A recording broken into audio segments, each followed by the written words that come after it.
great. Arise, minions, and welcome to unMadeGaming. We are here for the penultimate episode of Men of Letters, where Gnome just said he wasn't sad enough, so let's go ahead and fix that. With me, as always, is almost the full cast and crew, which I think is also pretty much always. We have Chelsea, aka Little Red Dot. We have Marzi from the Phantom Robot. We have Colin from the Phantom Robot. We have Gnome himself from NomadicGames, and we are missing Tora, aka Jess. She is with us in spirit. And her spirit will be with us in game. That being said, previously on the Men of Letters. With Jack indisposed and Hiram offering to dog sit, Bradley leads Tora and a very eager Joey to his apartment located at the nearby Miskatonic University, where he allegedly has something that might aid them in their plight. Revealing what can only be described as a disheveled bohemian library, Bradley set about heavily medicating as Joey scoured the apartment for a way to help Jack. All the while, Tora attempted to wrangle the two children. Believing she could save Jack, Joey had Bradley transfer his class on theoretical Egyptology to the chemistry lab, so she could whip up an elixir, but not all was as it seemed in the Miskatonic campus. Chelsea, we're going to start the game with a fun little GM intrusion, if you're so interested. You know, sometimes I wonder why you still asked. Perfect. You can have one and you can give one away. I'm going to give one away to our lecturer. He's working hard at distracting. He is. So Bradley can have the other one. Speaking of Bradley distracting with his theoretical Egyptology, you are so distracted you notice none of this, Bradley. However, Joey, you are holding up an Erlenmeyer flask, which is a word I just remembered, and in it you see a reflection sort of waft by in the liquid that you're swirling that you believe will save Jack. It is a visage of a man, an elderly man with scrawny gray hair just sort of modeled down the back of his neck. He has a massive gash sort of stapled and stitched shut down his face, and another one that splits off from that down his nose. And his skin doesn't seem to be the right tone. Not that it's sunburnt or a darker or lighter tone, it's that it's several different shades, as if not all the skin came from the same person. You see this, and you are transported back in the liquid of the swirling glass tube. You are in a warehouse, or what you assume to be a warehouse, perhaps a laboratory, you're not sure. It's a large, open, white building, and you see everything from this weird, swirling kind of viewpoint, as if you're in water, because as the camera pans back and shows us, you are in fact in some kind of liquid. There's a tube running into your mouth. You can't be more than 7, 8. And around you, you see several other tubes with several other people in them. You can't quite make out the faces of these people because the water in your tube and the water in their tube kind of obscures them. But you do see a man who sort of matches the facial structure of the man you just imagined in that flask. His face is not cut up. He is a young man in his early 30s, white coat. He has an assistant, brown hair, sort of a moppish kind of thing. They are working over what you can presume to be a corpse. They have it opened and they are removing and reinserting organs into it as fluids pump in and out of this thing. You can't quite make out what they're saying because, again, you're in some kind of watery substance, but you can hear aggressive shouts, and you can make out the word failure as they slam their hands on the table and leave. You are left with a cadaver who has its chest completely opened. And as you just sort of watch, really unable to move within this glass tube, you see this figure move on the table.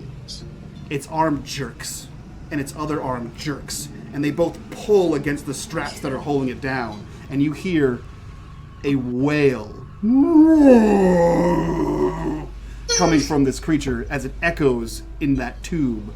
And you are back in the lab, swirling this, and the face is gone. But what you notice when you quickly look behind you is that there is a fog rolling by the windows on the lower floor of the school.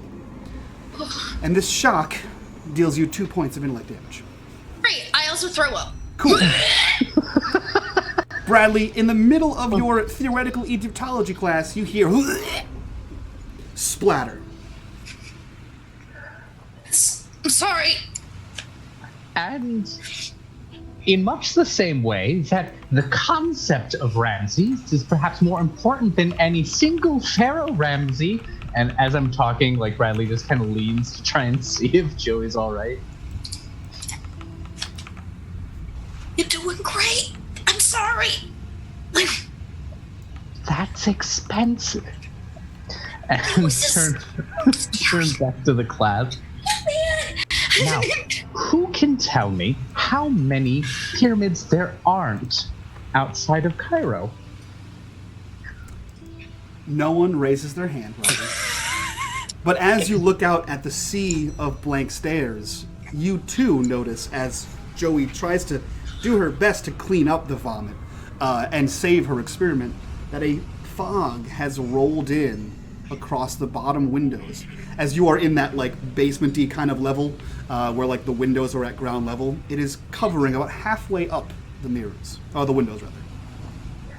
See me whispering. We gotta go. Now, did I assign any kind of essay at all? Or reading, perhaps? You haven't been to a class yet? Yes, but I did leave letters on my desk. I thought they were explicit. Go to my desk, find the letters, and then start reading whatever it was that I said that you should read. And next year, we'll pick this up again. Bye. All right. You say next year? Okay. Next year? You say next year? There's like a murmur amongst the classmates. It's like, always, please go. Egypt is actually real. What is he on about? And they all sort of file out of the classroom. Egypt happened. You know, it's really fortifying to interact with the youth these days and such wonderful minds. How are you doing, Joey? Tora smiles and cracks wise, or frowns, really. Joey, you can make me a make-believe science check, pseudoscience check. It's not make-believe unless I want it to be. The difficulty is going to be a 4. I might use some effort on this. This is an important one. No! You rolled a 2. I rolled really poorly. You did just get a fresh new XP if you want to spend that to re-roll. I do, in fact, want to spend that. Thanks for that reminder. No problem. Yay! That totally beats it. Nice. So the first one you sort of start to put over the fire, and you realize that it begins to bubble and then it begins to char because a little bit of your vomit got inside of it, which, you know, definitely throws off the chemical balance. The second one was vomit-free. Good thing you've learned to make 2 of everything you're working on. The second one came out perfect, and you believe it could help Jack. The way that I wanted it to help Jack to, like, stop the transformation process. Mm-hmm. It's like a birth control for werewolves. It's just like that. It's like what it is. It's like a time release thing that, like, puts the hormones, like, amps them up so the system doesn't actually process through, like, lies to the body. In the 1920s, Joey invented birth control. It also works on werewolves.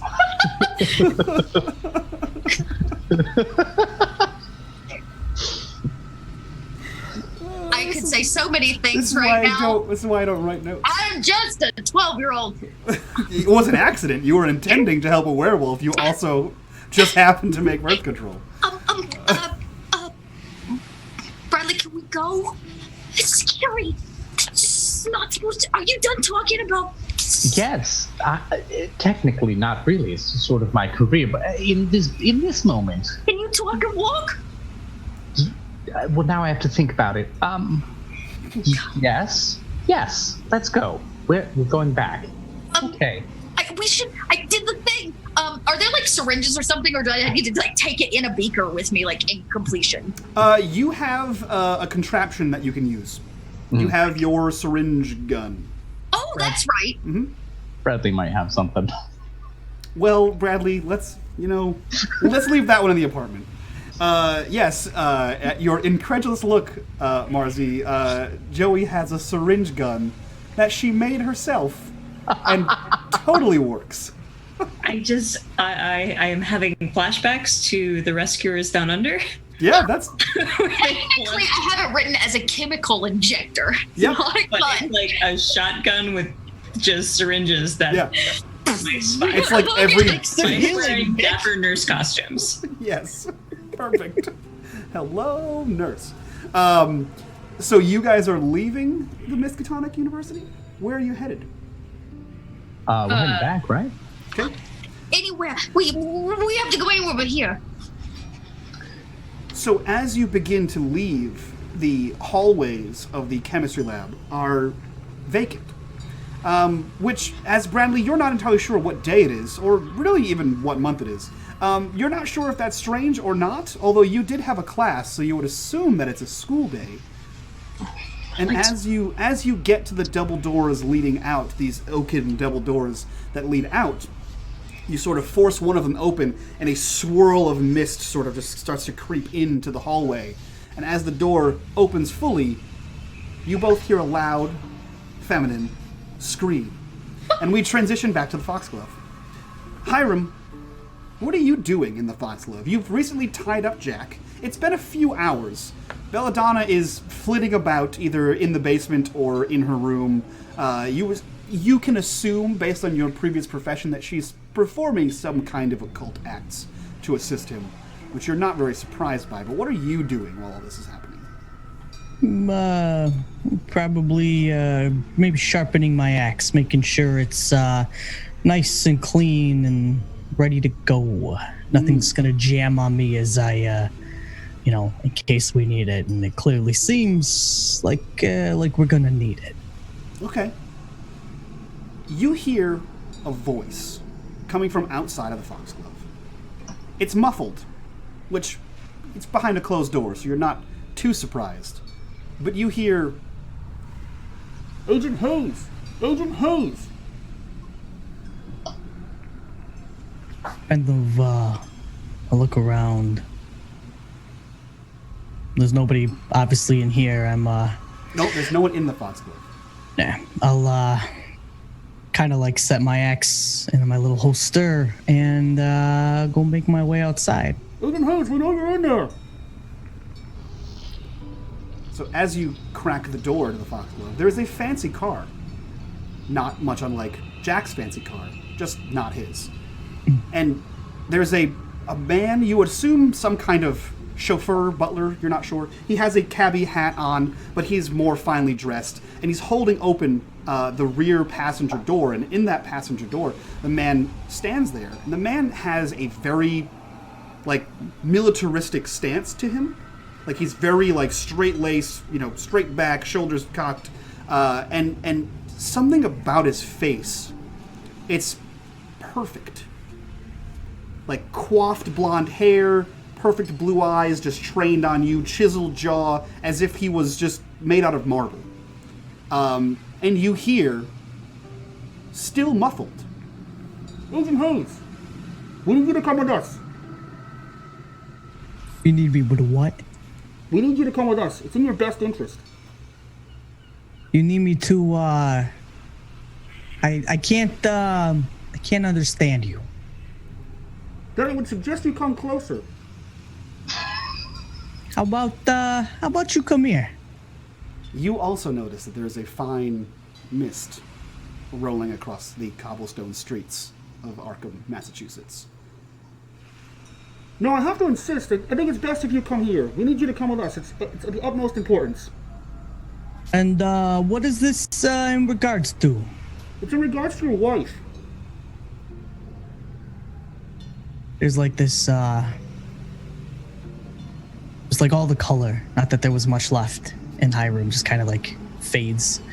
And, without hesitation, he steps forward, walks towards the car. Are you walking towards it aggressively, or in a... How is your mood as you walk towards this? Like if a big golem, just completely emotionless, was moving. Somebody was pushing stoned legs. Okay. Not imposing. He's kind of maybe got his hand next to his gun.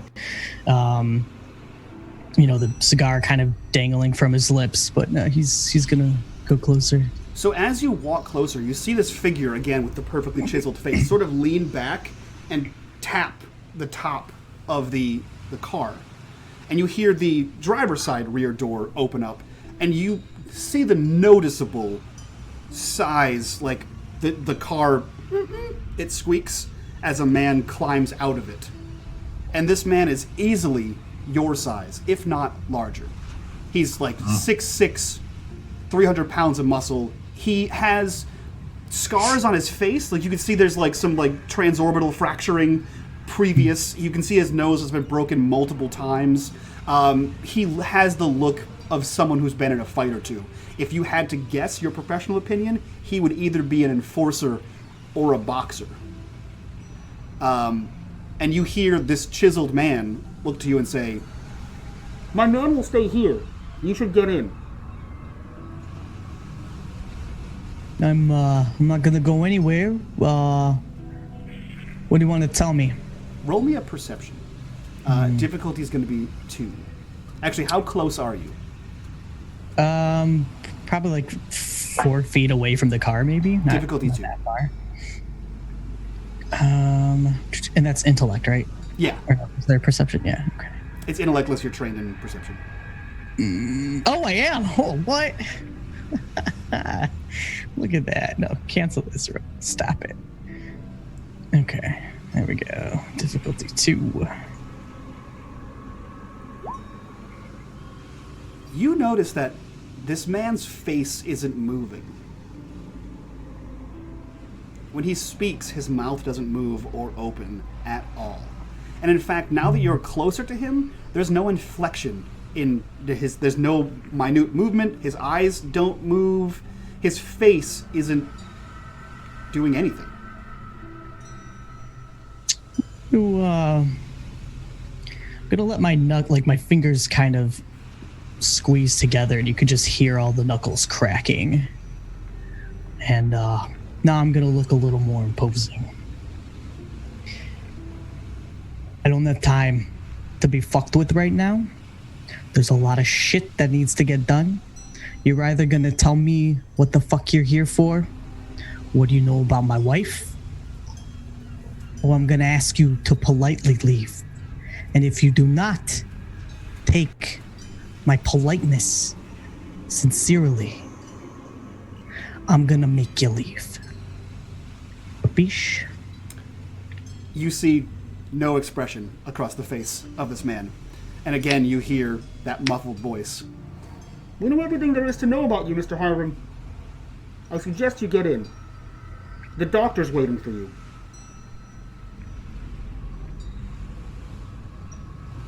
What doctor? That kid of yours knows which doctor. Like I said, it's in your best interest. Bring the wolf, too.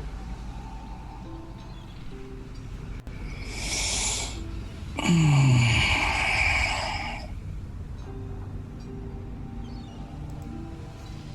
don't think he knows what to do. It's a little on the weird side, but if there's anybody that would know what to do, it would be the wolf. So,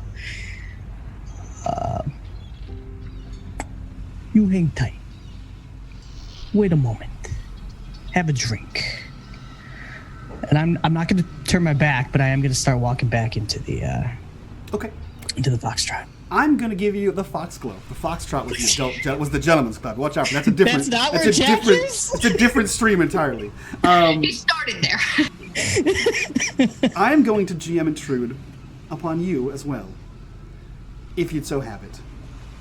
Oh yeah, please intrude. As you sort of cant your body just a little bit so you can kind of see where you're going and also keep an eye on this featureless man, you could have sworn out of the corner of your eye, standing not but 10 feet down the road, just on the bare stretch of your periphery, in the mist, there was a woman standing, hand atop a bloated belly.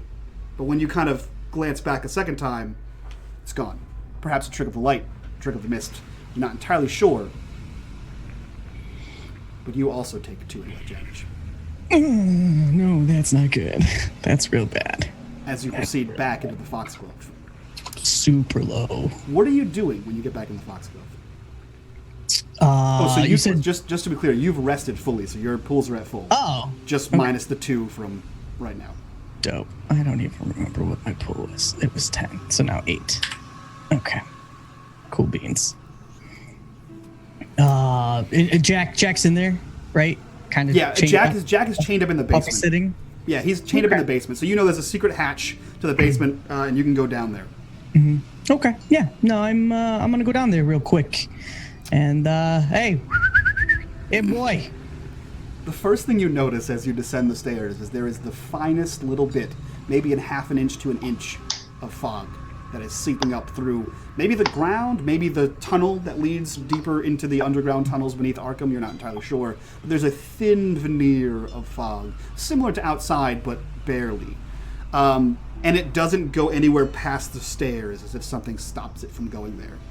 Jack, you are conscious. You hear the whistle.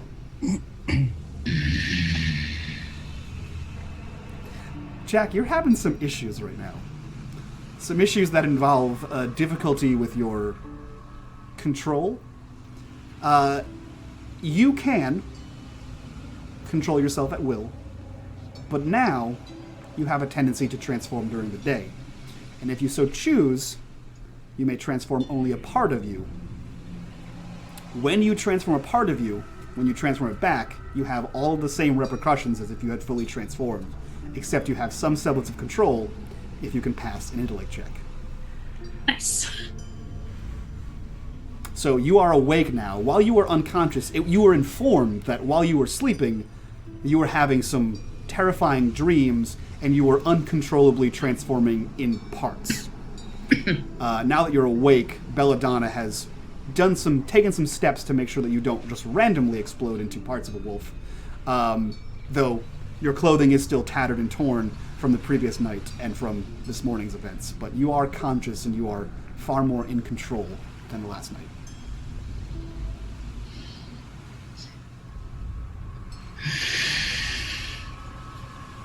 And you hear...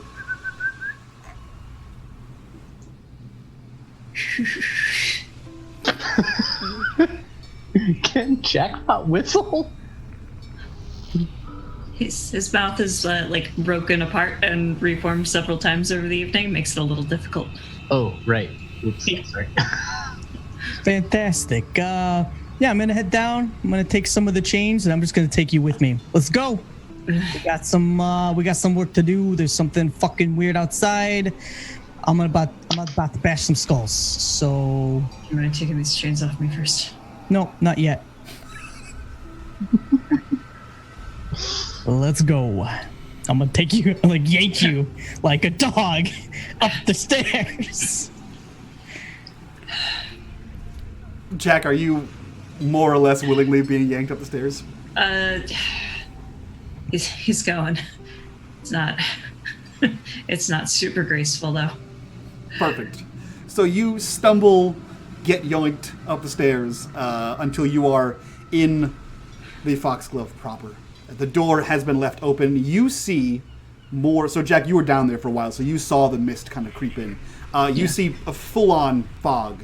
In fact, it sort of reminds the two of you, really, of the day in the cemetery, where just the cemetery was full of fog, to a point where you could barely see anything. This hasn't gotten quite that high yet, but it's just as dense. It's probably about, like, mid-calf high at this point. And definitely swirls around you. It swirls around you as you walk. Jack, I'd like you to make me a perception check. Difficulty for you is going to be level 2 also. Okay, that goes down to a level 1 because I'm trained. Got it. So all I have to do is not roll terribly, you know? Ugh, I can't see. 15. You did not roll nice. terribly. Perfect. Ew. You smell corpses. They're not fresh at all. Something smells like death. No, it's about to smell like more death then, huh? You smell corpses coming from the car, and you smell the smell of corpses like you're not sure if it's around you or on the fog, if the fog smells like a corpse, or there's like a dozen near you. You're not sure, but you feel like there's a lot, right? You feel like you're in a morgue, right? And you get that sense where they're like kind of all around you, but you can't really figure out what direction. It's kind of like this cloying scent that just permeates around you. Is it like in the car? Is there anybody waiting outside the car still? There is a large man who looks like he's taken a few lumps. He's about Hiram size, if not bigger. And there is the man who has the perfect, David-esque face, right? And there is obviously like a man who looks kind of like a butler, who is standing, holding the door open for him. I don't want to get in that car, man. We're not getting in the car. It's in your best interest if you both get in the car. What do you make of this? And Hiram's kind of like low, mumbling to Jack. I'd like to spend 2 intellect points to use my understanding ability. Sure. What does that do? It allows me an asset on the next task I make to understand how something works or is. Okay. Of something. Are you trying to do that? Yeah. I'd like to see what I can make of this guy. So what information are you trying to garner from the visual aspect of this guy? I want to use my smell and smells to see if he's alive, and more importantly, if he just like smells like a human that's full of blood. Sure. Go for it. I will say it will be a difficulty 3. Okay. So you can use perception, you can use your asset, which makes it a difficulty 1 for you. Awesome.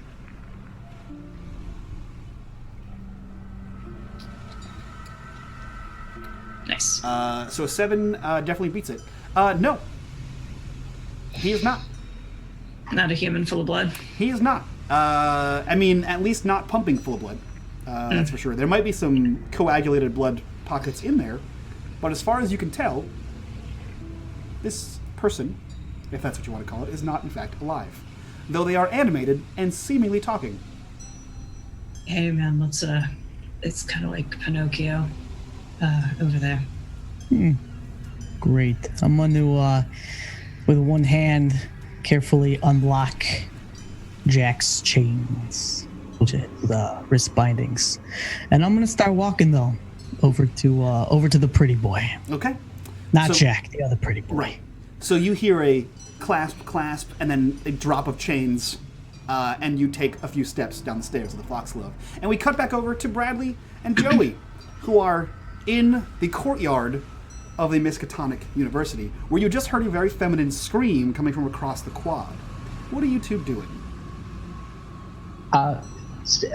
Stay close to me, unless I'm about to die, then stay far away from me. Stay very far, if that's the case. Okay.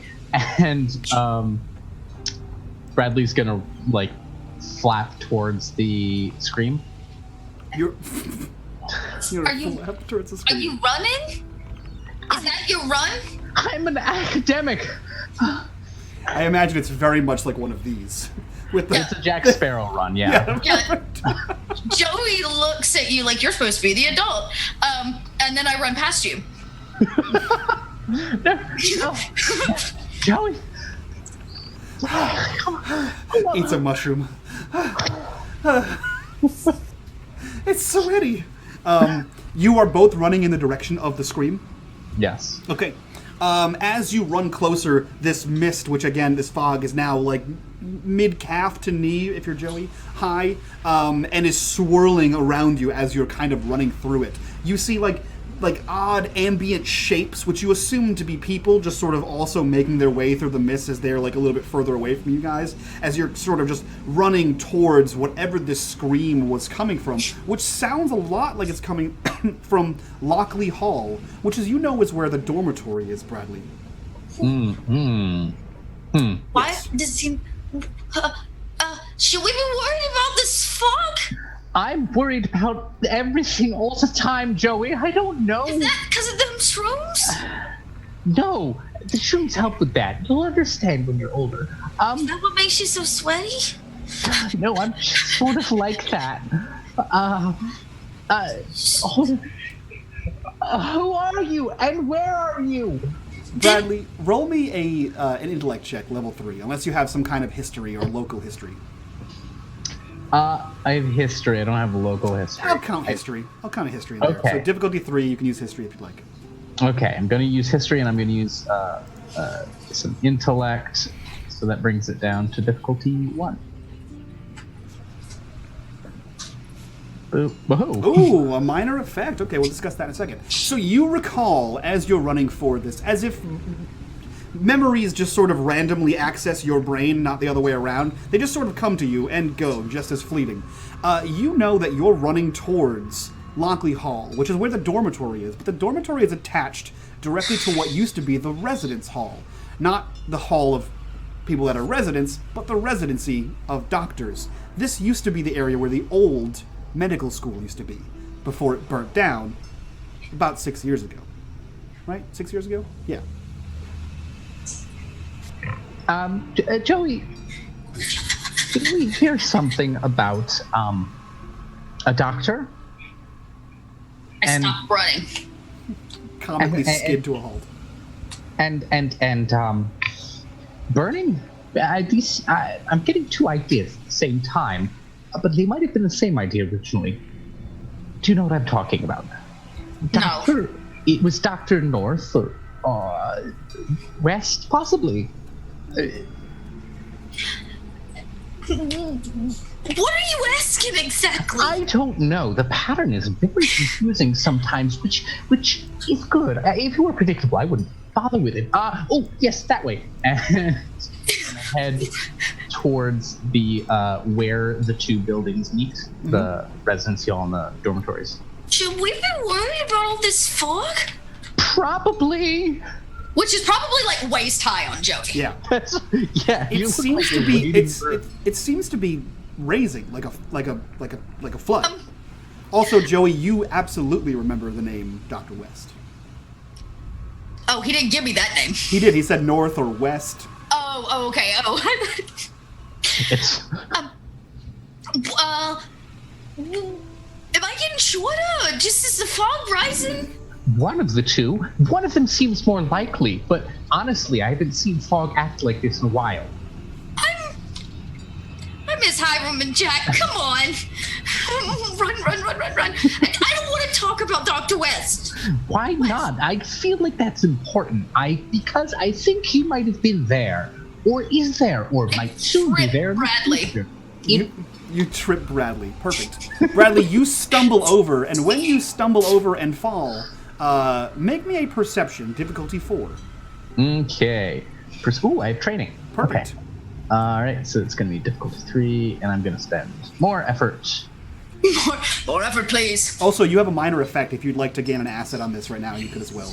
Done. I'll just do 2 levels of effort to the roll for ease. Ooh, guess who's spending their XP to roll that? Is it you?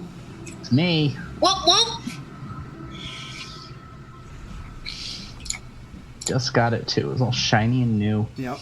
Now it's gone forever. There we go. I also say, oops. Success. So as you hear an oops, you sort of flop to the ground and the mist sort of swirls around you. But you see that there's a little bit of clarity on the ground level, as if, you're in a fire and the smoke kind of rises, which is strange behavior for a fog. But there is about 3 or 4 inches of clearance on the ground level, and you kind of fall in a way that you can see the center of the quad. In the center of the quad, there's a giant statue. What the statue is, you're not entirely sure because of lucidity and you can't remember. But you do see that coming out of the fog, coming out of the statue, the base of the statue, seems to be the fog. As if this is not fog at all, and it is in fact being pumped from somewhere below. Get down here. Get down here. It's fine. There's clean something. No, I don't want to do that. I don't want to do it either, but here we are, and growing up is about doing things you don't want to do, like going to sewers and meet new people. So, come on down, and just gonna start, army crawling towards... It's true, Joey. Being an adult's about going into sewers. Okay, I squat down. You squat down and you are now completely covered in the mist, but you can see the outline of Bradley army crawling towards. Where are you going? something. Towards the center of the quad. That's where the smoke What is about the coming screaming lady? Wait, where? And like stops and like shuffles. Which direction did that come from? Oh, I've I don't lost know. my. I was following you. Oh, you ran ahead of me. Well, just because I'm in better shape doesn't. Oh, fine. And I start like crawling behind him. What's on the quad? Look, you see, the smoke is coming out of the statue, and I am at least 32% sure that that is how it's supposed to work. You should do your math again. I'm a floss. Can I check? Can I look? Can I see what I see? Yeah, go for it. Yeah, what do It I see? will be a difficulty. What did I say? 3? Difficulty 3.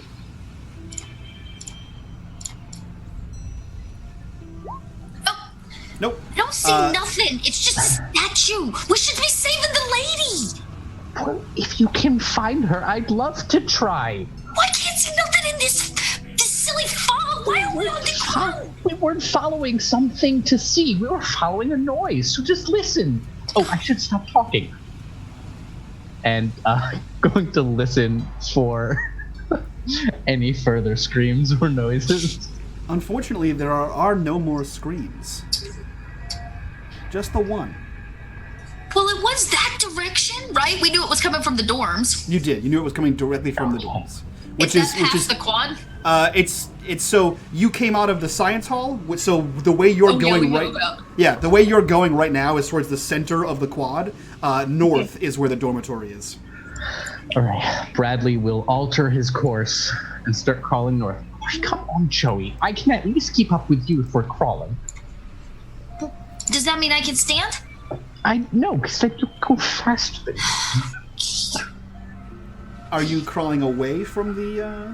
I'm going statue? towards the screaming lady. Okay. Towards the scream. Slowly crawling on your bellies, you are going towards the screaming lady. Fantastic. You guys get there. It takes way longer than it should, but you get there to Loxley Hall. At least nobody sees us. That's true. No one sees you. You are the stealthiest you've ever been, except for the occasional outburst from Joey, which removes all stealth. You guys kind of get there, and once you hit the pavement, right, or the sidewalk, you kind of know that you're out of the quad now, and you assume you're in the general direction of Loxley Hall, so you kind of have to, like, get up to see where you're at, but Okay. you do see the dormitory in front of you. And the first thing that you guys all notice is that the doors are pushed in. They come out normally. They go in now, as in they are forced inward. Oh, Joey, the building next door is vaguely familiar, but you can't really place it. the building's familiar, but I can't place it. Okay. Can I get up now? I can't crawl up the stairs. Yes, yes. Get up now. Okay. Because you need to be ready to run.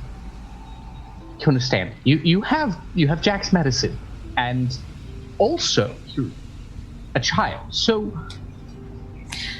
I'm kind of grown. you're Hit my growth correct. spurt. You're kind of grown, and when you're fully grown, then I think I'll have an entirely different Are opinion. you trying to say you're worried about me? Constantly about everything, but in this case, Maybe you should have another mushroom. That It's called seems to. anxiety. I can't have any more mushrooms. I'll start getting wobbly. That's You're what not this is already. for. This should even me out, actually. Shh. We have to start talking. Somebody's pushed these doors open and they're screaming ladies. That is one of two signs of trouble. What's the other one? Oh, the scream. The Yes. screaming lady. I hold up. And the pushed open doors. Joey, close your eyes, just briefly. No. Okay, and he's gonna burn his hand and like close his hand around that, and then kind of flick the ash and the little bit of blood at Joey, but rather than touch Joey at all, it just sort of evaporates around. Joey, you now have +1 armor for the next 10 minutes. That's great. What the hell kind of weird wizard business is that? The Key of Solomon is incredibly versatile in most The key of what? hermetic magics. Let's go. And gonna do that for himself as well and head into the dorms. Perfect. Joey, I will say, because of your profession, you know that if you continue to head north through Loxley Hall, out what you assume there must be a back door, Yeah. cross West Church Street, you can dip and dodge through the alleyways, you'll be at the Foxglove. So should you have to run straight in the direction you're currently going, will get you back to Jack and Hiram. All right, Bradley. I know you know things and stuff that I don't know, but I do know how to get out. I know how to get out and get us back. So if things go bad, you just follow me, okay? And no more flicking blood at people. That's weird. Technically, it was transmuted from blood the moment I muttered the incantation. No. Fine. No. Fine. No blood. Okay. Okay, no blood. Yes, good goal. Okay, here we go. Now, can you sneak? Are you quiet? Except when I'm nervous. So all the time? Just keep your mouth shut. You know, one time I had this kid tell me that if you take your hand and you put it over your mouth, you nail it. Here we go. Once Joey stops talking, you realize that it's very, very quiet here. Which, this is a dormitory, Bradley. This should be very loud. It should be busy. There should be RAs yelling at people. There should be students not nearly as high as you. But there should be some sort of noise, and there isn't. The doors are pushed inward, and the mist, the fog, is flowing up the stairs, which, again, is not common for fog to do, and it's flowing into the hallways, and it seems to be seeping under the first few doors that you see that are closed. I'd like both of you to roll me a perception difficulty 3. Okay. I can Not do this. and this time. Perfect. Oh no. 8. Cool. I have not successfully rolled yet. Bradley, you see a number of strange things. One, all of the lights are out in this hallway, and there are no lights coming from any of the rooms. You see that several of the doors are closed, and the first door that you see that is open, there is a muddy brown, from this distance, substance streaked across the door, as if sliding in a downward motion into the room. You're not entirely sure what that is without closer inspection, but it does have the vague outline of a hand at its origin. I'll hold on to that GM intrusion for a second. Joey, you see none of this. You're excited and terrified that there's a screaming lady and you might be a hero. Hello? We're here to help you. You hear no noises, but the echo of your own footsteps as you clap, clap, clap through Bradley, the hallway. you know, I never had a real house or nothing, so I don't know nothing about dorms. But I feel like there's supposed to be people here. Dorms are burdensome with life and energy and frequently substances, and this has very little of that. The pattern is wrong. But not people? Stretched thin right now. Stretched so thin. I think everything important may fall in between the seams of the pattern. You're talking weird, Bradley. Just Bradley's gonna just drift over to the handprint and check, is this blood? It sure is, Bradley. And as soon as you walk over to the door, which again is swung into the room, you see that there is a handprint smeared downward that leads to a corpse. It is face down, and you see that the hand is still touching the base of the door. that's a body. Too much drinking. They're probably fine. Stop lying to me. Okay, they're dead. Very dead. Are we sure they're dead? Did you check their pulse? I don't want... Just stay here. And I'm gonna Bradley's gonna make the sound of a toad being strangled and lean down gingerly to check the pulse. Joey, are you also trying to check the pulse? I just want to go near it and get a better look. Okay. So you both approach this corpse. Bradley, you sort of make that strangled noise and reach your hand down to the side of the throat. What you feel, Bradley, is wet. Sticky, wet. Slightly warm. Well, what is it? You should taste it. I don't. I seen a detective do that one time. I know what blood is. I've used it before. Thank you. I know, you just flicked it at me. I don't know. If they're not dead, there's nothing we can do for them because I'm not a doctor. And if they are dead, I don't want to be here, so we should find someone. Au contraire, Bradley, there's too much blood here for them not to be dead. Bradley's an optimist. Even you're struggling with that amount of blood. Joey? Bradley, they're all dead, aren't they? Don't you lie to me. Do you know when you read the Book of Revelations? No, I ain't never read no Book of Revelations. Sometimes you imagine it all being metaphorical. And I'm starting to doubt that.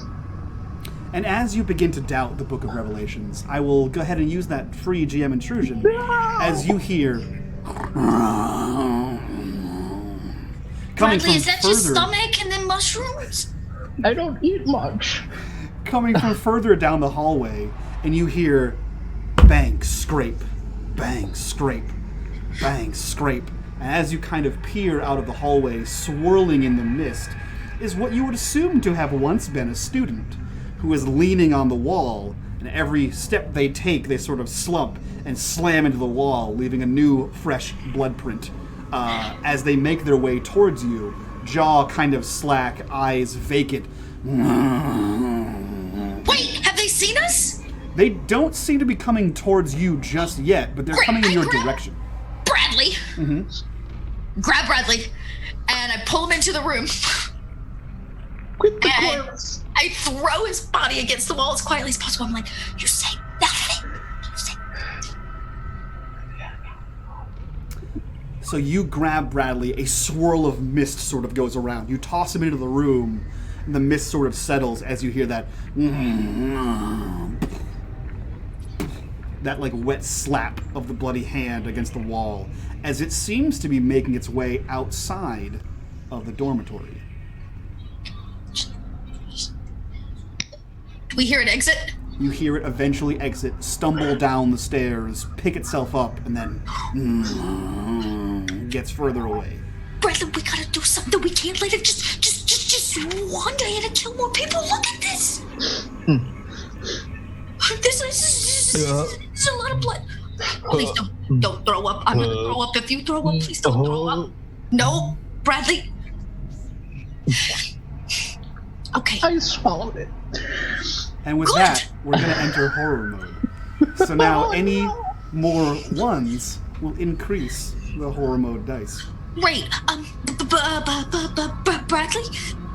Yeah? Do you know these students? Tangentially. Not well, or on purpose. So we should probably... You know what this calls for? Hiram. Hiram. No, it calls for a werewolf. We have a werewolf friend. And Hiram. It's two things we have. Okay, so maybe we should go get them. Okay. Let's go. Okay, maybe not the way he went. We should go... Did he go out the exit out the back? No, he went out the front. Oh, praise. He went out the one you came in. We're gonna go this way. This goes out the back and down an alleyway around the corner. It'll drop us right out front. Okay. Yes. I'm the adult, so I've decided that's what we're doing. Lead the way. Right. I need both of you to roll me a stealth level 4. I do that. Wait. Oh no. If you're not trained in stealth, it's just a speed. Gonna apply some I have effort. something for this, but I don't. Yeah. There you go. It's a good night. It's a good night. Oh, I do. I am. Okay, here we go. Damn. I got things. Too bad Jess isn't here to roll all the nat ones for us. That's 6. That fails. I felt bad. Joey, you are... Joey. So, you are leading Bradley out of the back hall, but you are, I don't know, how are you not being stealthy right now, Bradley? My shoes, they're technically too big because I stole them from somebody, and so they're sticking to all the blood on the floor, and I'm just kind of like flopping. Yeah, like clown shoes. They just sort of flap around. Yeah. Perfect. I'm doomed to be Charlie Chaplin. Here we go. Yep.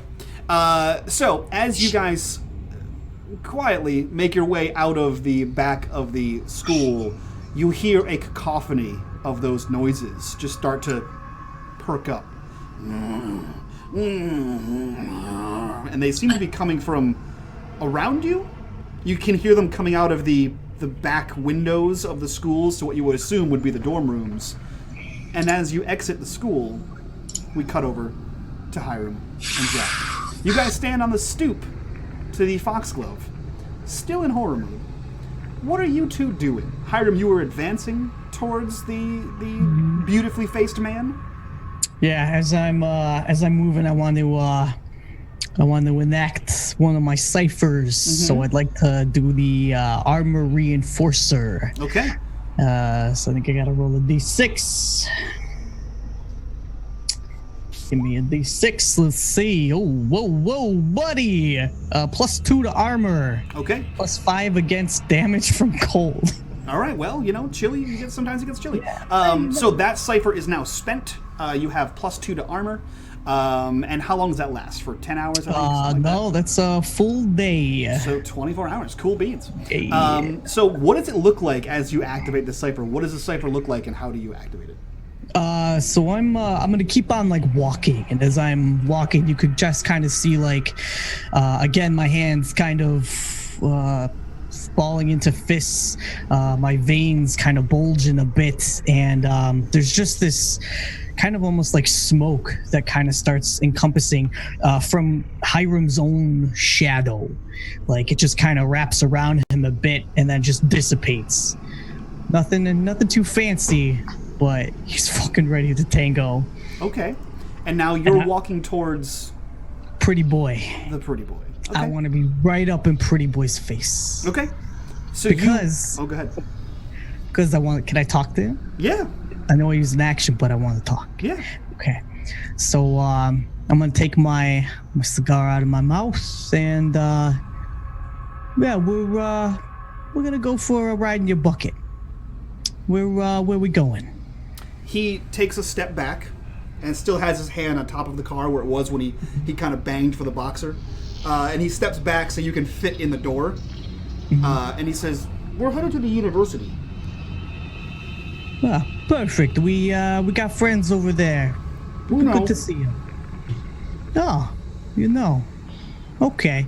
And I'm just gonna like start making my way in, but not. Okay. And you can move to somebody else. Sure. So with that, since you are already in motion, let's have the two of you, Jack and Hiram, roll me some initiative. It's going to be difficulty 6. Initiative. Sorry, I could have sworn you said 6. I did say 6. Don't worry, there's multiple enemies, so it's a range. 6 is just the highest. I'll just roll. Wow, that was a good roll too. Nice. Fudge. Ooh, boy. Oh. You'll be fine, relatively. I did nothing. Got a whole 6. Okay. Yep. So you don't go dead last. You both don't go dead last. Hiram, you go almost second. So you're fine. You're totally fine. Good. Cool. So you're squatting low into the car. And Jack, you see the porcelain-faced man sort of wave his other hand, like lazily, almost, the way that Jack would do, like a laissez-faire kind of time to go. And you see the guy who's holding the door let go of the door and begin to make his way, sort of like an old man, right? He has that sort of like, it's not quite like he kind of hobbles, right, towards the driver's side. Opens the driver's side door and gets in, and you hear like the as this old 1920s Ford sort of roars to life. This old Model T roars to life. How all of you are going to fit in here, you're not entirely sure, but perhaps at least you, Hiram, and this man can fit. It doesn't seem as though his companion can get back in the vehicle. Someone's going in the trunk. Could be. Someone could be going in the trunk. You don't know. You fold it up real nice. Real nice. So you see Hiram sliding in, you see the man allowing Hiram in, and you see the driver has gone back to the front of the vehicle. What are you doing, Jack? Not getting in that fucking car. Mm-hmm. That's for sure. I'm gonna start making a beeline for the brush. Okay. So there are two bushes on either side of the stairwell, like the stoop. That's the word I was looking for. And across from you is several buildings, so you could dip into an alleyway. It's just on the other side of the car. I see. Yeah. Yeah, you're in like the city proper, right? Sorry, I went to wilderness for a second there. Yeah, I'm just gonna make a beeline for one of the alleys. Okay. Do you go towards the front of the car or towards the back of the car? Oh, to choose none of them would be great. Mm-hmm. I suppose I'll head toward the back of the car. Okay. I ask because both of the people are in the rear passenger and rear driver side of the door. Yeah. So you're headed in the direction of the university. Is that to my understanding, or are you headed towards the direction of the river? Yeah, I just don't want to get in the car. Okay, cool. So you begin to finish unlatching the chains from yourself as you begin to move around the back end of the car towards the alleyways that would get you towards the Miskatonic University. And you hear "Excuse me, where are you going?" Going to ignore that and keep walking. Okay. As you casually keep walking past the car, you feel... You know that shift in weight in the floorboards when Hiram kind of walks by you? You feel that, but you're pretty sure you can't be that strung out. You're on cobblestones. As you feel this tremor almost, as the hulking force of a man on the other side of the vehicle begins to move towards you, slowly, as if to intercept you. You see this slack-jawed, like I said, nose broken, transorbital dislocation, this face has been through the meat grinder. And you see no expression. It's just completely vacant. The mouth moves, the face twitches, unlike the other person, but the arms just hang down, sort of like an ape, as he just slowly lurches towards you, heaving in your direction as if to intercept you. Action to run. I'm just not getting in the car. Okay. Make me a speed defense. Difficulty is going to be 6. Okay.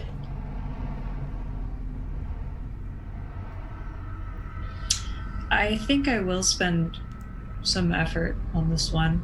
I'm tier 2, so I'll spend 2 levels of effort. Why not? Go for it. Yeah, I might as well, You said difficulty was 6? I did, unfortunately. Alright, yeah, that fails. So, I'm a fan of fail forward. You'll take damage, but he didn't grab a hold of you. So he just sort of swings one of his arms out at you, and you imagine that this is what it would have felt like had you come to blows with Hiram in the graveyard that day. As you are hit by a truck, you take 7 points of damage as this fist barrels into your shoulder, the back of your right shoulder, sort of lurching you forward. You stumble towards the buildings, but you are that much closer, and you could dip out into the alleyway if you so choose. Yeah, I'm gonna do that. Okay. Oh god.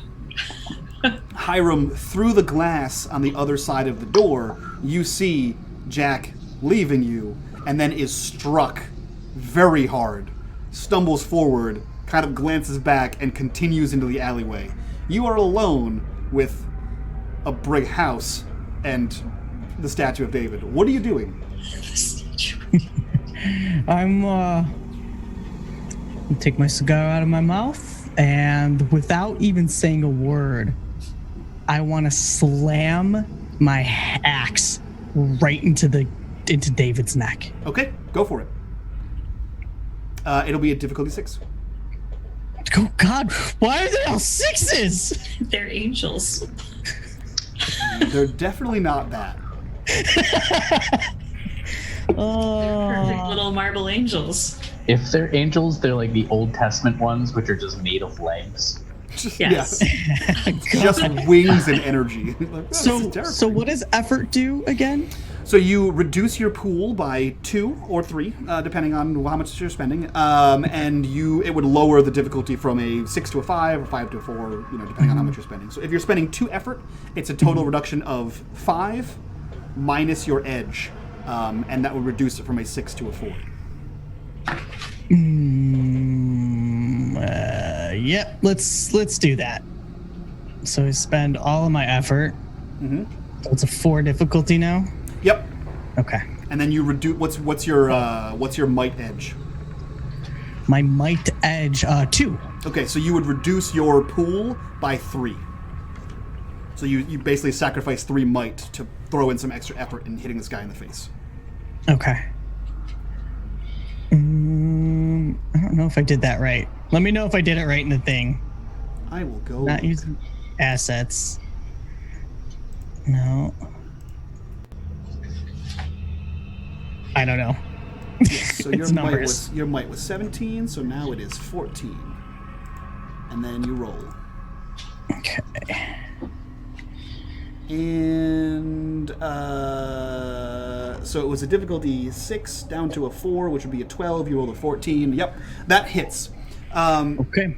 So I'm gonna go ahead and take the liberty on this one. Sorry, buddy. You swing up from this bent over position and you cleave this guy directly in the face. And what you expected to happen was an outpouring of what you would assume to be some kind of blood or life fluids. What instead happens is you cleave the head clean off, and it clatters to the ground with a loud metallic thump. And then you hear, "You definitely shouldn't have done that." And as you look back into the car, there is a box sitting on the car seat. The voice seems to be coming from the box. Fuck. Well, I used my action, so I can't do anything else, right? Yeah, you still dealt damage, but that was the. Yeah. What is your damage? Is a 4? 6? It's 4. Yeah. Cool. So, that is that's turn. Jack, you are running through the alleyways. Hiram, I need you to make me a might defense. Difficulty is going to be 6. Okay, let me see.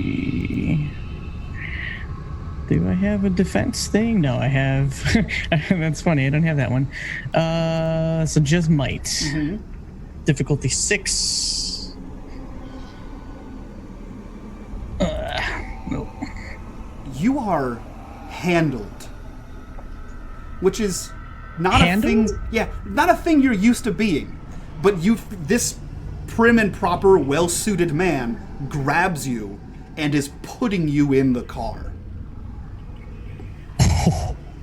As you are put in the car, you sort of bump the box. If you'd like to, the bump can be hard enough to remove the lid, but that's up to you. Oh yeah. I'm a big boy. I'm fighting the little pretty guy.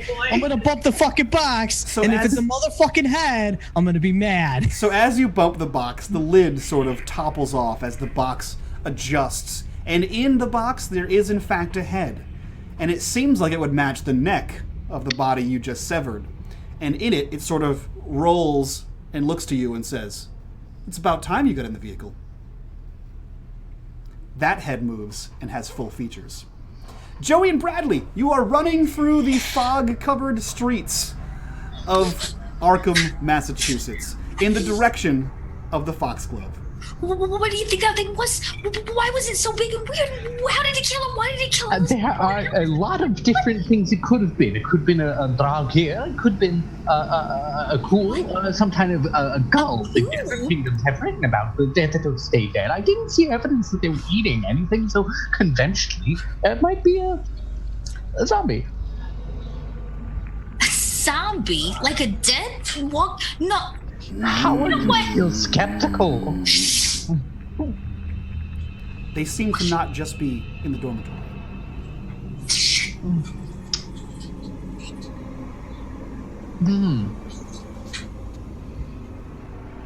I want to identify where the groan was coming from and just crab shuffle away from that. Sure. Roll me a perception. Difficulty 3. I just want to like slowly sink into the fog and hit the ground. Can I see? I feel like I'll be able to see their feet, right? You said there's like a gap. There is. You'd have to be low crawling. There's like a 3-4 inch gap on the floor, so you'd have to be down there. That's fine. I will get down there. Bradley, you identify the direction. Unfortunately, it seems to be coming both east down West Church Street and west down West Church Street. Seems to be multiple sources of this voice. You know that there are 2 churches in either direction, or a church in either direction, and a cemetery further to the east. Perhaps, if your theory is correct, they could be coming from one of those places of internment. From the fog. Going.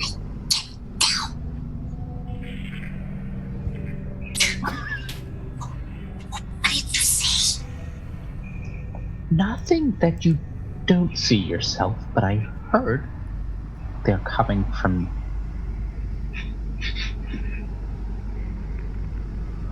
Can I see their feet? There doesn't appear to be any feet near you right now. But you do know the direction you want to go is north, and it's neither of the directions that Bradley pointed in.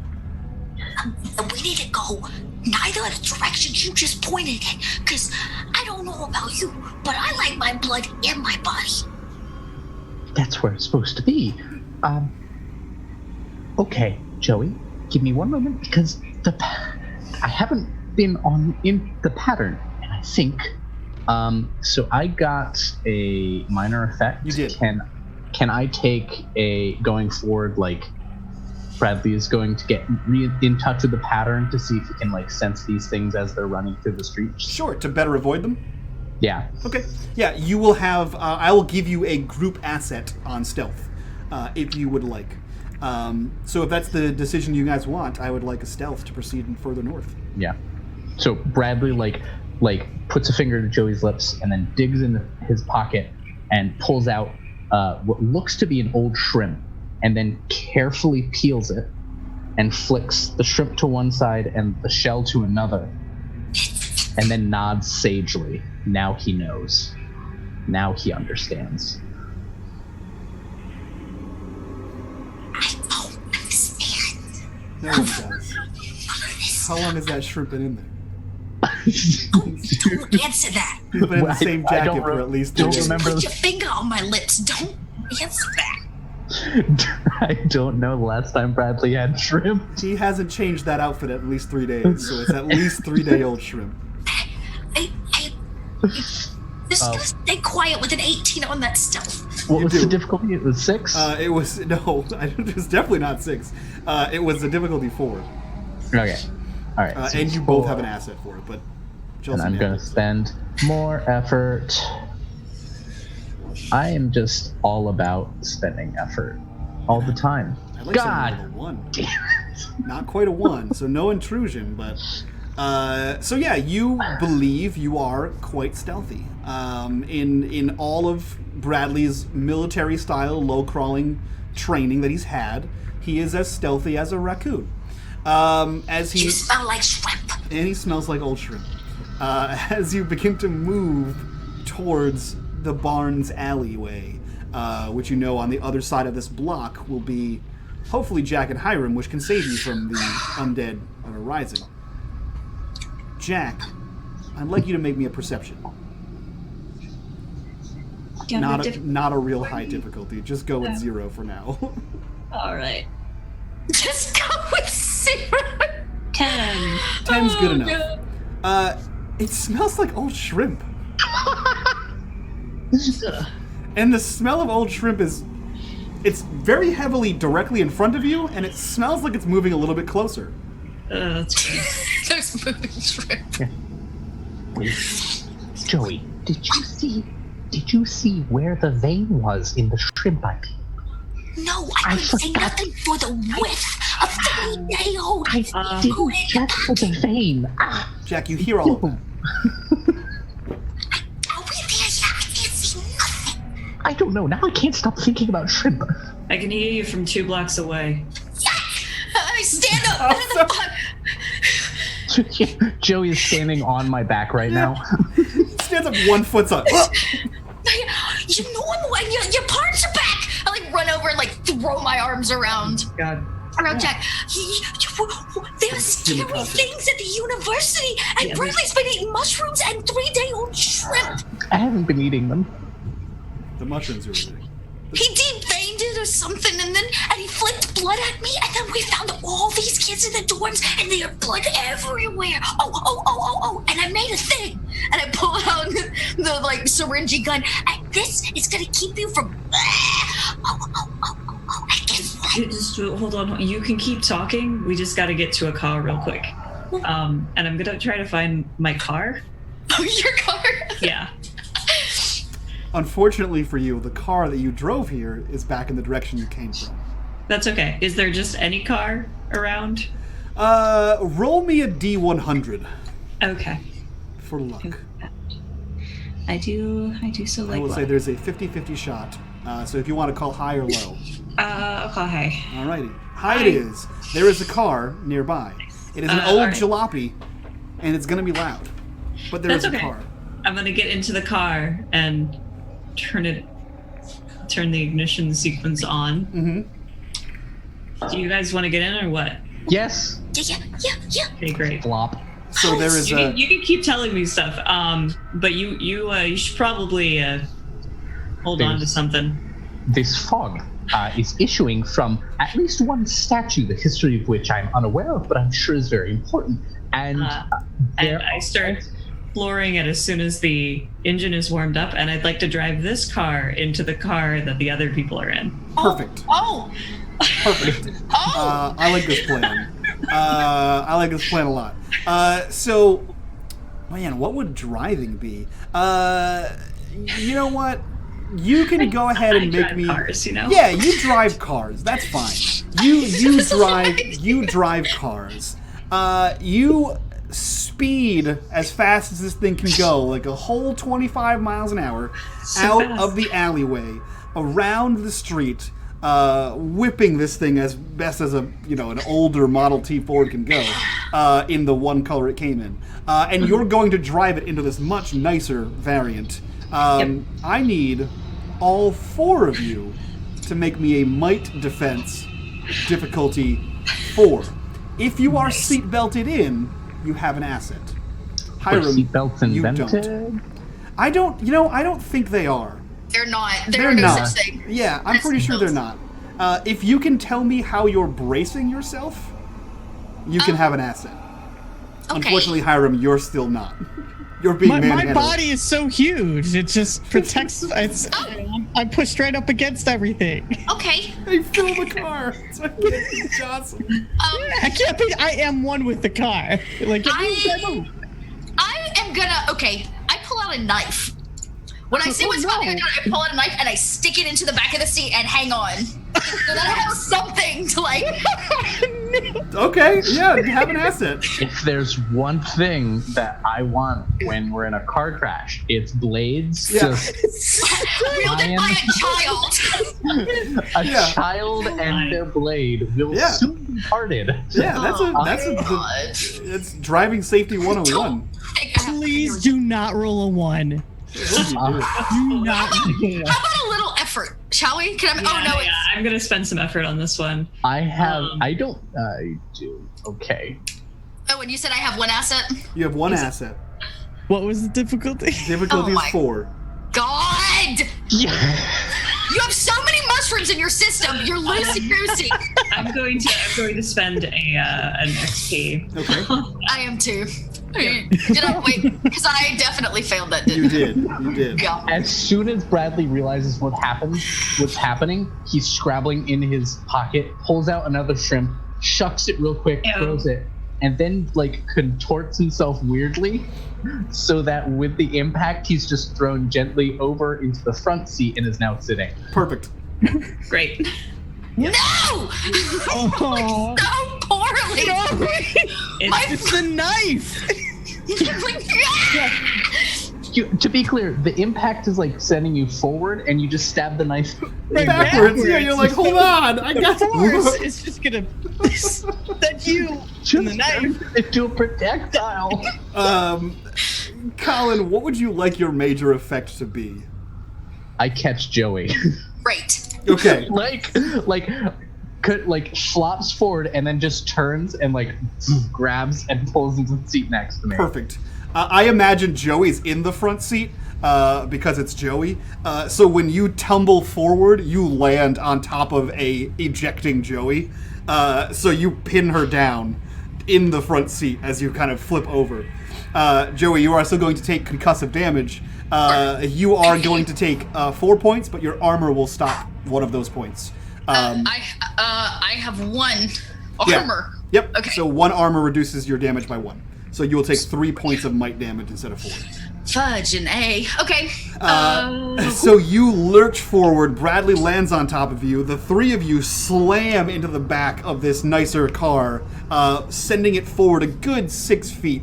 Hiram, you are bounced around, but ultimately okay. However, the lurch forward does topple the box, and you see the head sort of spin through the air and then sort of land on top of you. And as the car skids to a halt, more or less, you see the driver is concussed. His head hit the hard wooden steering wheel, and the head sort of rolls to a stop, and it looks up to you like sideways and says, "We're doing this the difficult way, aren't we?"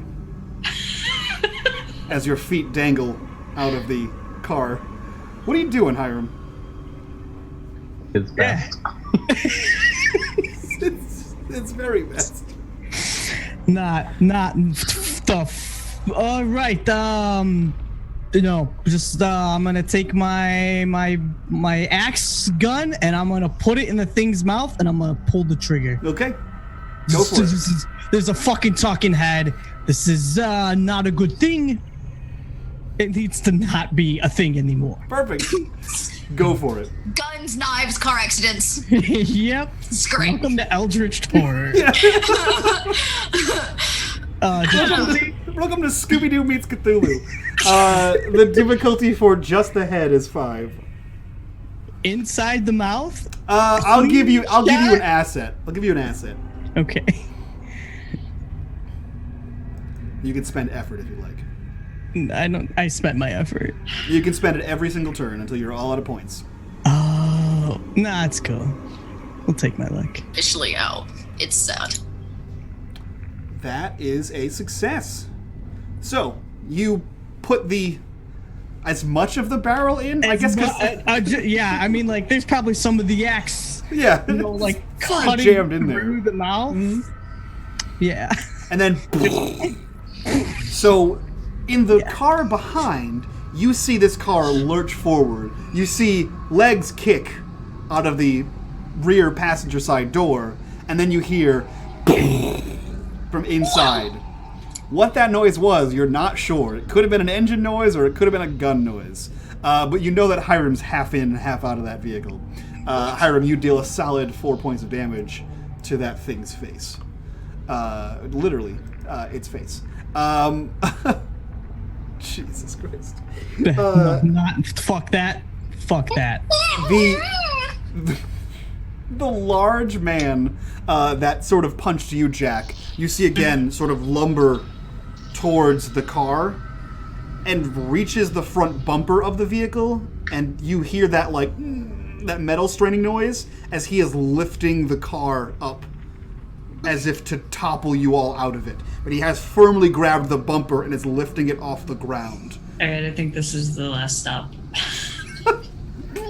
Great. What is it? Bradley's going to angle his body towards away from the door, so his back and therefore Joey are facing the door, and then use Jack as backup mass to shove both himself both Bradley and Joey out the door. Okay, so yes, you can absolutely spend your action to pull the two of you out of the door. You will clatter about 3 feet to the ground as the vehicle is being lifted up currently, but the two of you sort of flop out onto the ground, and as you sort of regain your senses, the two of you can see what again, a man the size of Hiram, if not slightly bigger, has grabbed the front of the vehicle and is lifting it up single-handedly. Well, he's using 2 hands, but just... Stop it! I say, can I run over and kick him? Or, better yet, I take my rolled-up newspaper, which is considered a weapon. Yep. Even though I don't technically need it. And I actually think I have something for this. Oh, well. And I'm gonna I want him to stop whatever he's doing, so I want to hit him like knee, shin, groin. Go for it. Okay. Here we go. How do I do that? Oh, here we go. Rolled up newspaper. Correct. Yep. I have no effort. I have no nothing. Difficulty 6. Boom! Right in the groin. You hit him right in the groin. What would you like the minor effect to be?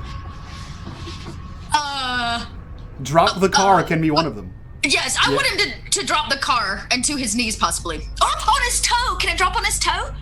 Sure. The car? Yeah, sure, why not? Nice. So you swiftly run up behind the guy, I assume, and you sort of just whap him underneath. And you know where to go. He doesn't make the typical reaction in which you would expect, but you do hear like a... And then the car, like, unceremoniously falls to the ground, and you like on the terrible suspension, and then you can see like one of the wheels sort of like bends under the weight of it dropping that far. This car is probably unusable without a good bit of repair. And then you see this hulking figure slowly, laboriously turn towards you. And again, you see that same slacked face, like vacant eyes. It looks like the face has been put through the meat grinder, and the arms just sort of dangle limply towards you. And you can see from where you are at your height, the hands and knuckles look worse than the face. Like these have, like, as if he like punched a building down. They look pretty rough. I kind of just start backing up. Just the newspaper. It's just a prank, bro. Joke's on. I would like the three of you, now that you're all back down on the ground level, to make me a perception check, difficulty 3. Actually, difficulty 2. Okay. Difficulty 1 is what I heard. Perfect.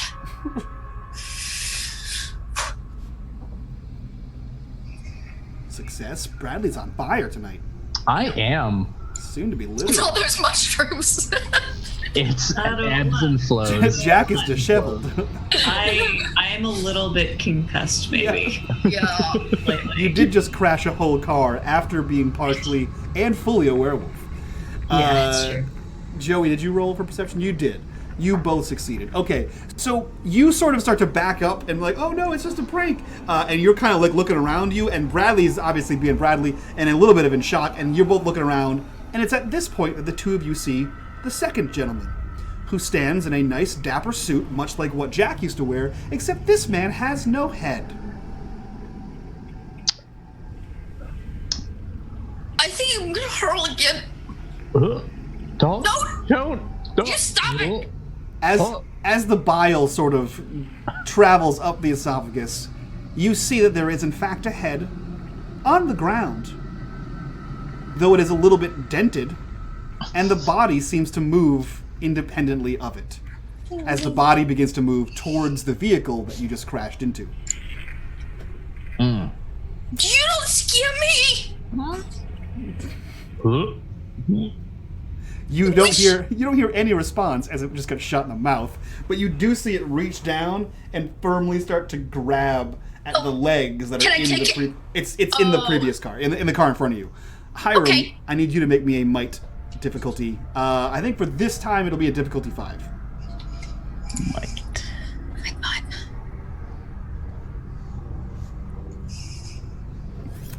You feel that firm grip around your ankles as you are dragged out of the car, and it's the Hiram. head rolls off of your chest And you, Joey, and Bradley see this head begin to sort of like...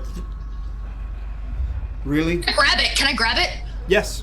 It is a fleshy head, and it blinks and looks at you and says, "Oh, you came to us." Shove a newspaper in its mouth. Shut up.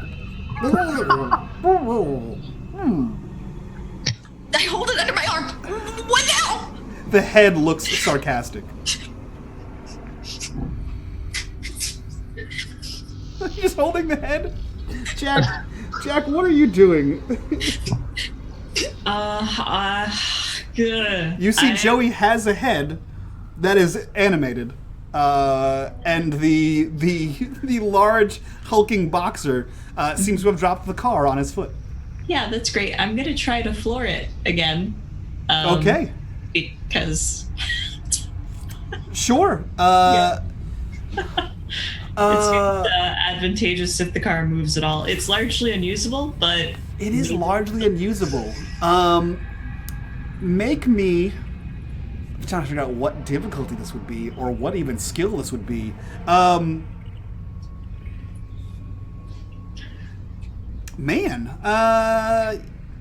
know what? Let's just go with like a straight up luck check. Okay. Just make me a D100 and call high or low. All right.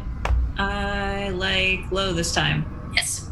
Nope, it's high. So you floor it, and and the engine is spinning up, and the front tires are grinding, and then you hear that like the sound of a wheel bearing just sort of break, and then you have a lurch, and your front side dips downward as the left front tire pops from its containment, and the vehicle is now immovable.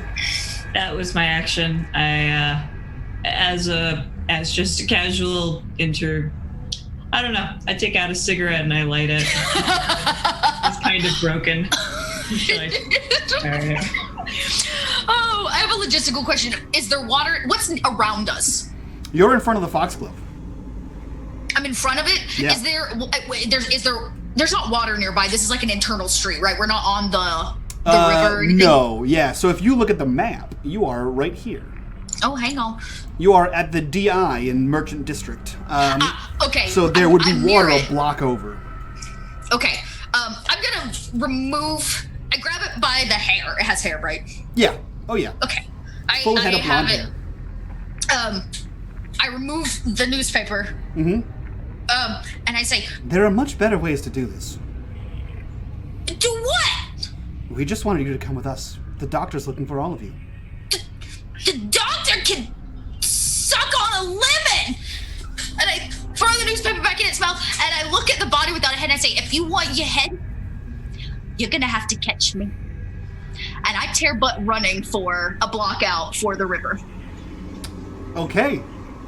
So you hear this exchange, and like the energetic speed of a 13-year-old, Joey takes off running around the edge of the Foxglove. What are the three of you doing as you see her take off, holding the head? Cigarette. Is this just where like all of the adults are just like fucking It's a dying? good plan. It's a good plan. I think we should talk to the doctor. We're not talking to nobody. I'm not talking to any fucking doctor.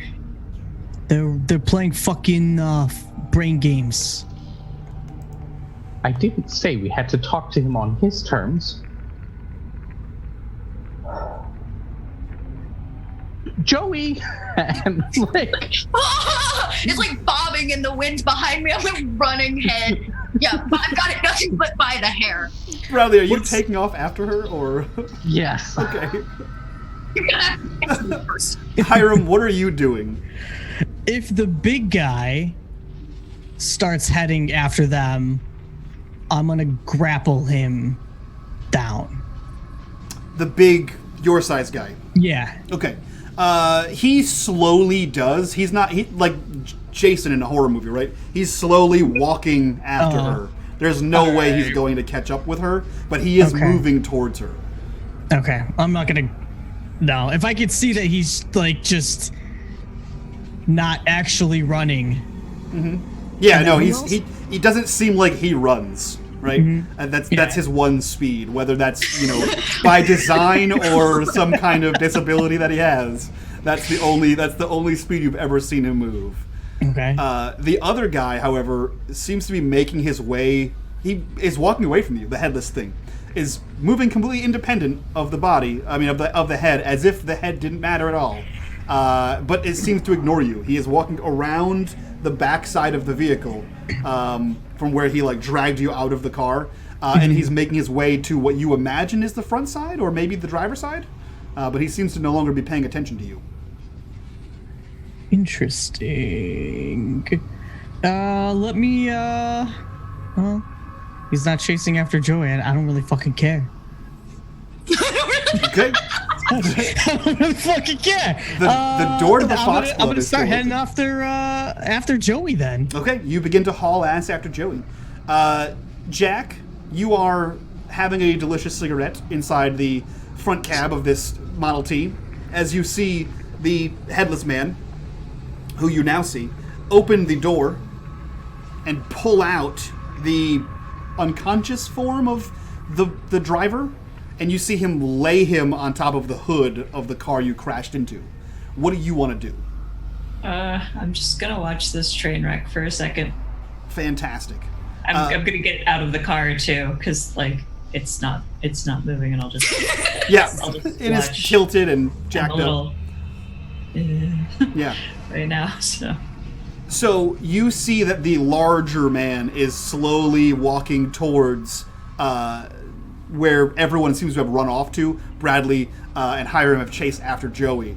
You see that the large man get to the edge of the foxglove, and then you see him cock his head like a dog, and then he looks back towards the headless man, and then looks back towards where they ran to, as if questioning without speaking. And then you see him turn towards, again, no expression in his face, turn back towards and start just lumbering towards the headless man, as if there was some kind of silent communication. And he makes his way to the front of the vehicle where the unconscious man is now laid across. Do you want to do anything? I'm not sure what I do.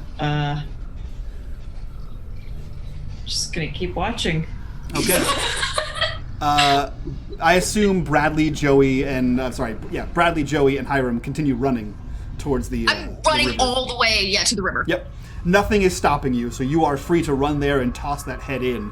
Once No, you I get want to there. hold it over. Okay. I'm So going to interrogate it. okay, so you're running towards the river, and we'll cut back to Jack real quick. Jack, you see the headless man reach down and rip at this man's chest, and then you hear the popping of buttons as if he has torn open his shirt. You then see him moving. You can't quite see what he's doing, but you see the arms going in the area in which he just tore open the shirt.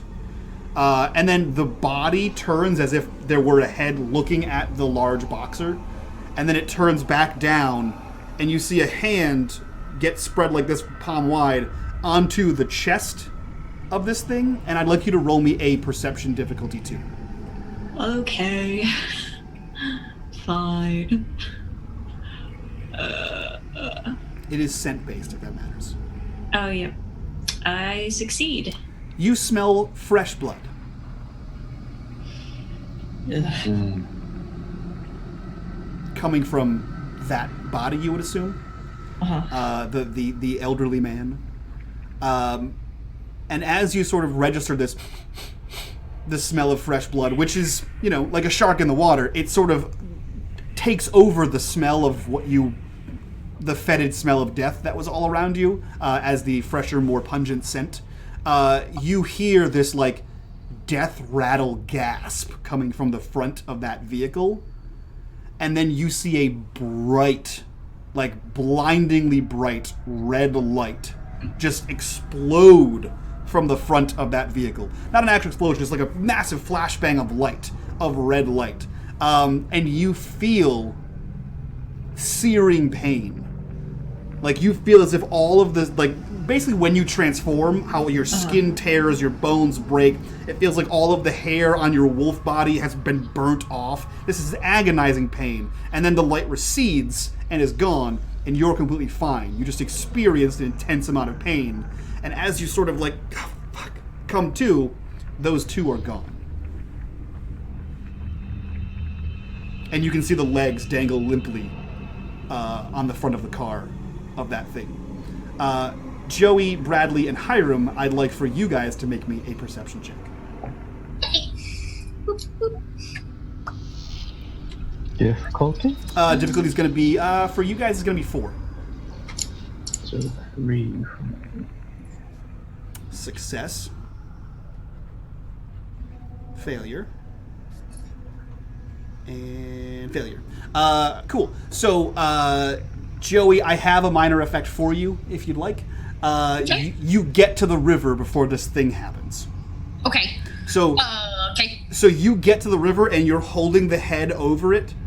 And as you're holding the head, you see a bright red light coming from back where you were. That's all you see. But you're holding the head, and you have time to interrogate it, if you'd like. I pull the little scrap of newspaper out and say, I want answers. Why don't you have a head attached to a body? Why is Dr. West back? And what is going on? Dr. West did this. He's never been gone. And you would have known had you come with us. And as the bright light, the red light expands and contracts, the head disappears. And you see like a blink of red where the head was and is now no longer in your hand. What you have in your hand is a small tuft of gelled blonde hair. I pocket it. Okay. I look at Bradley and Hiram. You guys see the head disappear from her hand as you guys catch up to her. And she has a clump of hair. Turn and just like punch the nearest thing. Okay. Yeah, there's a warehouse next to you, a big... Yeah, just the brick. Yep. Bradley You get the ducks. corner out. Yeah. Pissed. I think.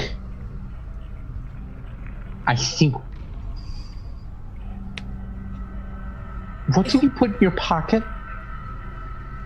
Nothing. Did, You can't have it. It's mine. you couldn't have fit the full head. I pull out the tuft of hair. It's just his hair. Oh. Oh, we've won. We've won. Oh, yes. What do you mean? It's very important. These sorts of things, especially those sorts of things, not exactly this, though probably this. You should get to the point or you're next in the river. I can do magic with that. Okay. Then do it. Now. No, wait, stop. It said stuff before it poofed. What'd it say, kid? It said that it said that Dr. West, he didn't die in the fire, and that all of this is him. He did all of this, and that if we had just gone with the head, they would have told us what was going on. Among other things. Probably. Trust me, you can't trust Dr. West. He put me in a vat twice. That's too many times. He's done a lot of other stuff too, like experimented and ripped open bodies. And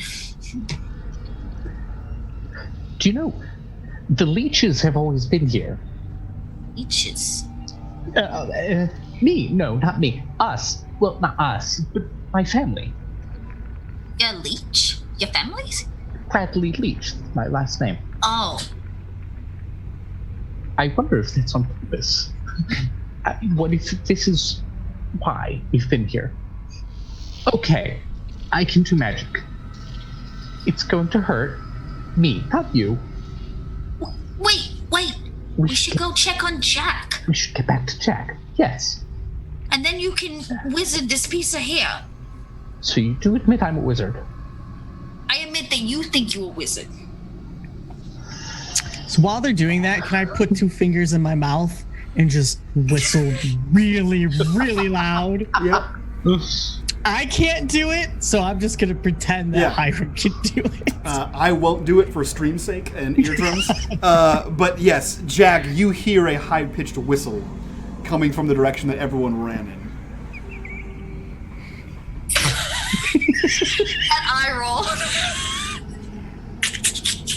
Also, you notice at the Foxglove, the door is still wide open, and there's a fully stocked bar behind it. It's a tough choice, Jack. Fucking choice.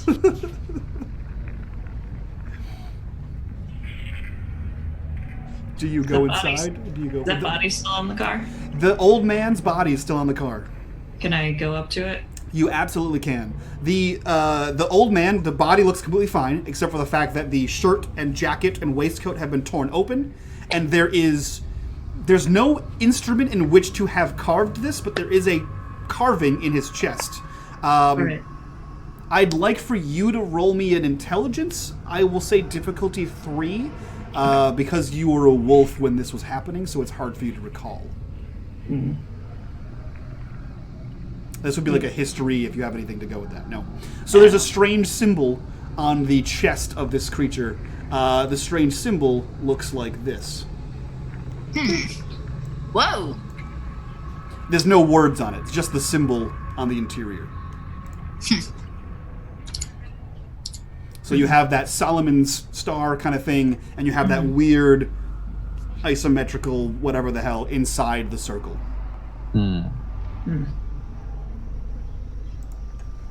Right. That's fucking creepy. Oh, you know what? You do recognize that. I'm sorry. It's also carved into Joey. Oh, yeah. And wasn't it the summoning circle? It was, but Jack was a werewolf, so he didn't remember that one. Right. All right.